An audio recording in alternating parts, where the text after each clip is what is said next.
decirles a todas las madres en este día tan especial que pasen un día muy bonito al lado de sus familias,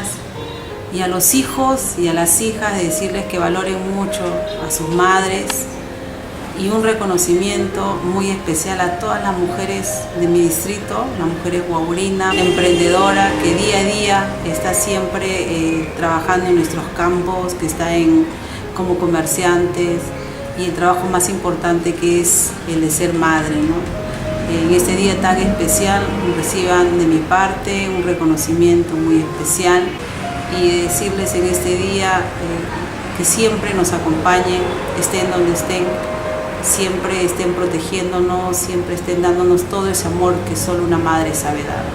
Un feliz día a todas las madres huaurinas, y muchísimas gracias, madres, por todo lo que ellas hacen por nuestro distrito, por nuestra provincia y por nuestro país.